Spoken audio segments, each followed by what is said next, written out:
პირველ რიგში უნდა ითქვას ის, რომ ხელისუფლება, მოქმედი ხელისუფლება, de facto ხელისუფლება არჩევნების შემდგომი დღეებიდან მოყოლებული ცდილობდა, რომ სწორება აეღო, ასე ვთქვათ, 20 იანვარზე.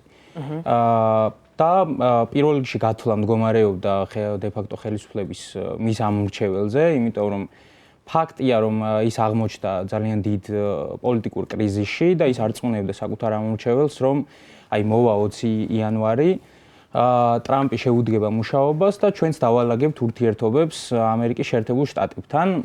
მას შემდეგ, რაც ასე ვთქვათ, მათივე ნარატივს რომ გავყვეთ, Deep States და გლობალურ ომის პარტიას დაამარცხებდნენ. თუმცა მოვიდა, როგორც ხედავთ, უკვე 20 იანვარი და ძალიან ჩემი პირადი აზრით, ძალიან მცირე დრო დარჩა ამ ნარატივის გაქარწყლებამდე. ძლევთ ამის თქმის საფუძველს, რომ ეს ასე იქნება. ყველანაირი ლოგიკა საერთაშორისო ურთიერთობების სისტემაში ჩახედული ყველა ადამიანი გეტყვით იმას, რომ ტრამპის საგარეო პოლიტიკა საქართველოსთან მიმართებაში იქნება საკმაოდ პროაქტიული. ამას პირველ რიგში განაპირობებს ამერიკის შეერთებული შტატების ინტერესები. ამერიკის შეერთებულ შტატებს აქვს, რა თქმა უნდა, ინტერესები მსოფლიოს ნებისმიერ წერტილში, განსაკუთრებით ბოლო პერიოდში გააქტიურდა ჩვენს რეგიონში, შავი ზღვის რეგიონსა და სამხრეთ კავკასიის რეგიონს გულისხმობ. და ნუ რა თქმა უნდა, ადმინისტრაციები იცვლება, თუმცა ამერიკის შეერთებული შტატების სასიცოცხლო ინტერესები რჩება მუდმივი. და რა არის ამერიკის შეერთებული შტატების ინტერესები ჩვენ რეგიონში, ხო? პირველ რიგში ეს არის საკუთარი გავლენისა და ძლიერების გაზრდა შავი ზღვაზე, შავი ზღვის აკვატორიაში და ზოგადად სამხრეთ კავკასიაში, ხო? და ამის უკუპროპორციულად მისი მიზანია შეამციროს იმ აქტორების გავლენა, რომლებიც ცდილობენ რომ ძირი გამოუთხარონ ამერიკის შეერთებული შტატების დომინაციას ამ რეგიონში.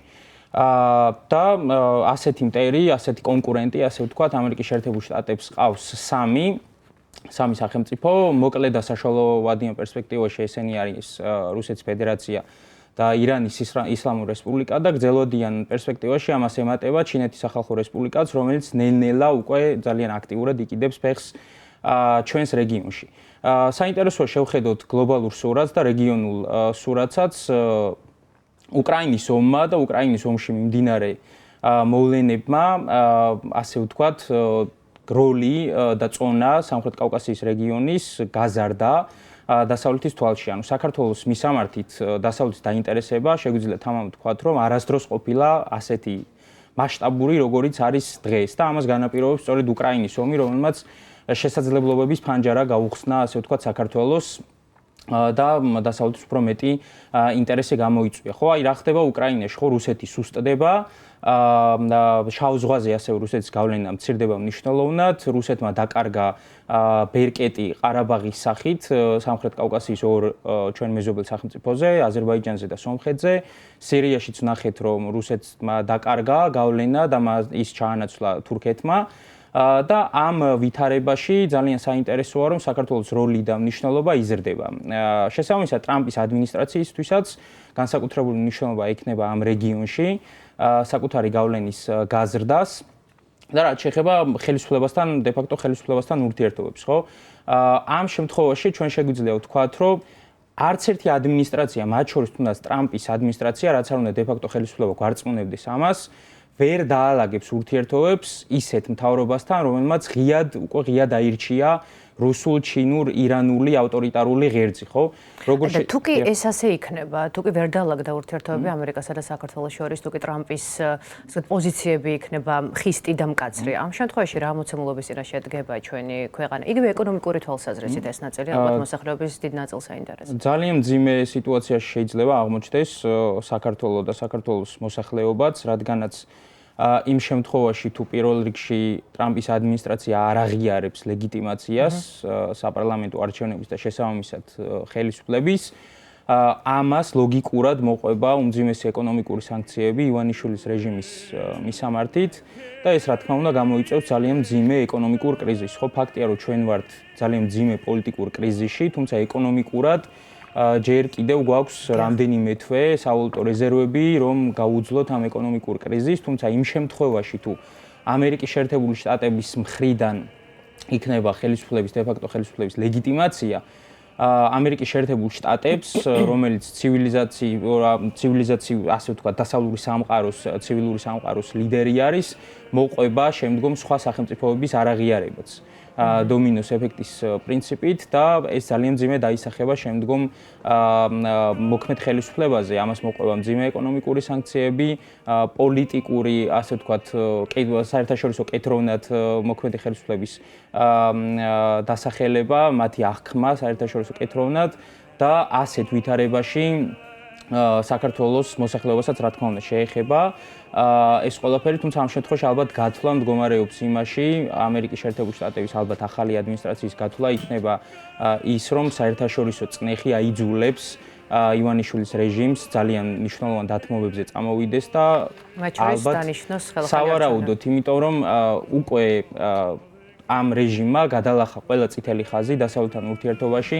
პირველი ეს რუსული კანონის მიღება, ანუ ეგრეთ წოდებული აგენტების შესახებ კანონის მიღება, თუმცა ამის შემდეგაც კი ამერიკის შეერთებული შტატები ცდილობდა, რომ დაეტოვებინა სავაჭრო სივრცე მოქმედ ხელისუფლებასთან, თუმცა ამას შემდგომ მოყვა კიდევ უფრო უარესი ნაბიჯები, მათ შორის არჩევნების ტოტალური გაყალბება, შემდგომ იყო კობახიძის განცხადება, რომ ევროინტეგრაციის პროცესი ჩერდება 2028 წლამდე და თუ რუსული კანონის მიღების შემდგომ ჯერ კიდევ იყო სივრცე რეჟიმისთვის, ივანიშვილის რეჟიმისთვის, ახლა ეს სივრცე არ არის დარჩენილი და თუ სავაჭრო, ასე ვთქვათ, მოლაპარაკებებზე იქნება საუბარი, მხოლოდ და მხოლოდ იმ შეთანხმებით, იმ წინაპირობით, რომ უნდა ჩაინიშნოს ახალი არჩევნები.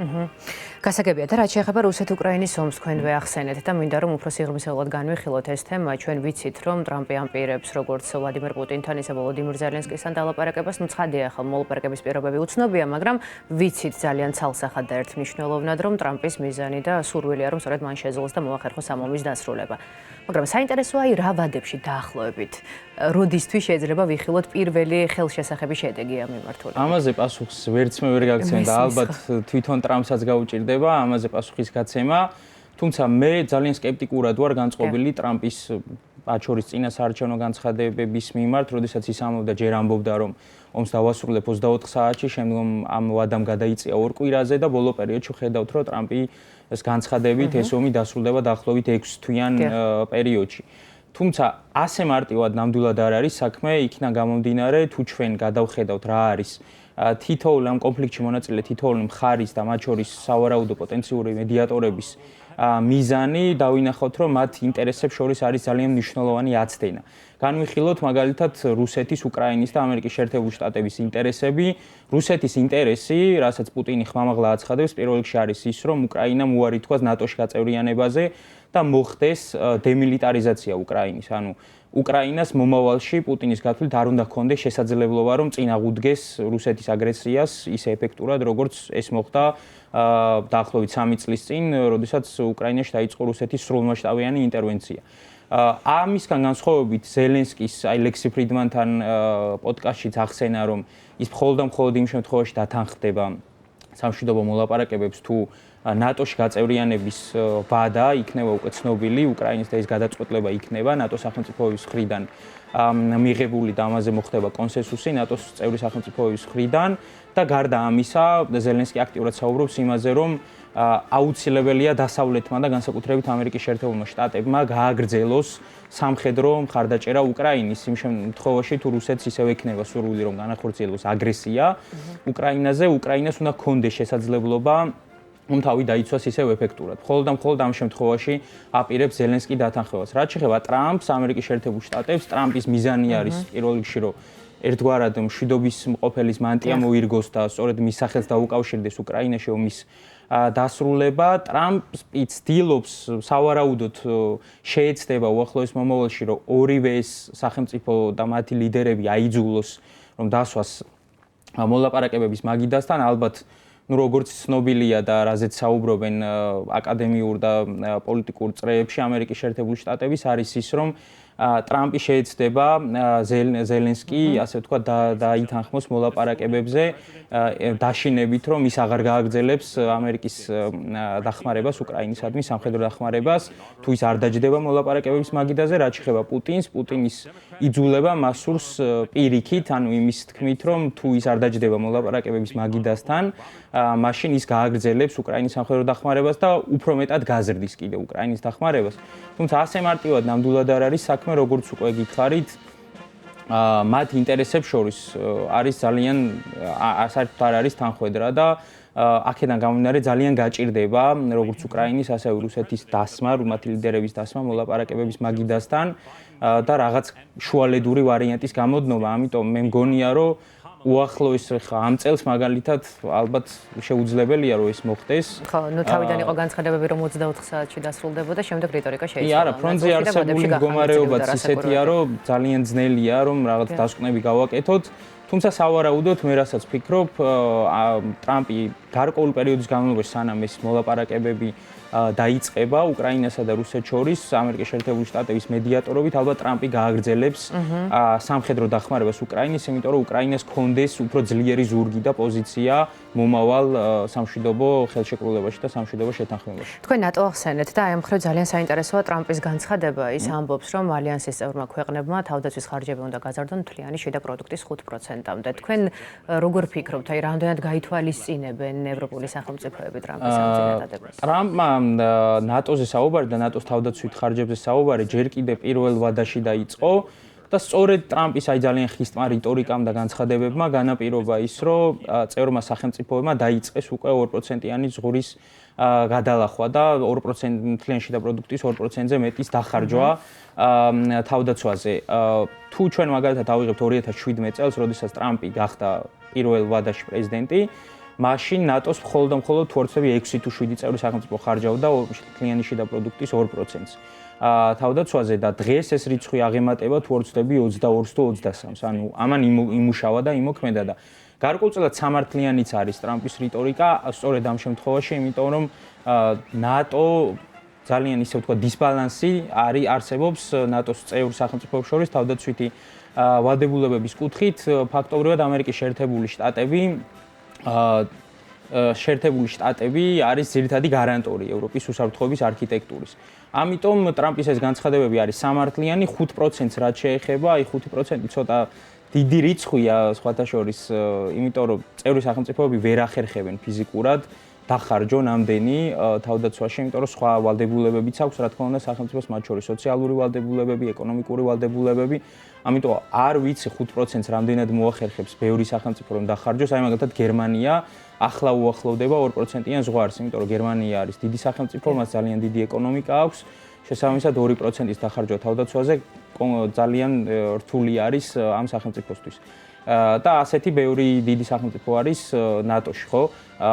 არ ვიცი 5%-ზე რამდენად იქნება საუბარი, თუმცა ტრამპი ყველანაირად შეეცდება, რომ კიდევ უფრო მეტად გაზარდონ მისმა მოკავშირეებმა და ალიანსის წევრმა სახელმწიფოებმა უსაფრთხოების თავდაცვის ხარჯები.